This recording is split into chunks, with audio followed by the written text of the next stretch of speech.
মাশাআল্লাহ, আলহামদুলিল্লাহ। আজকে বাগান থেকে এই তরতাজা ডাঁটা শাকগুলো তুলে নিলাম। কি সুন্দর।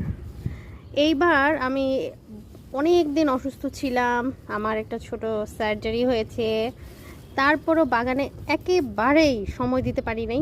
ইভেন আমি পানিটাও দিতে পারি নাই, আমার ছোট ভাই এসে এসে পানি দিয়ে গেছে। কিন্তু কবে এই ডাঁটা শাকের বীজ ফেলছি, আগের বাসায় থাকতেই মাটির সাথে মিশে ছিল, তো সেই ফলন এইবার দিয়েছে। তো মাশাআল্লাহ এখানে অনেকটুকুই হয়েছে ডাঁটা শাক, মানে অপ্রত্যাশিত। তারপর আলহামদুলিল্লাহ, কি সুন্দর না, একদম ফ্রেশ সার মুক্ত ডাঁটা শাক, খুব সুন্দর। এখানে এই বৈত্যা শাকের, আমার কাছে মনে হচ্ছে এটা বৈত্যা শাক, আপনাদের কাছে কি মনে হচ্ছে আমাকে একটু জানাবেন। আমি এটা রেখে দিয়েছি যেহেতু বীজ টিজ আসছে, তো এটা আর কি রেখে দিলাম।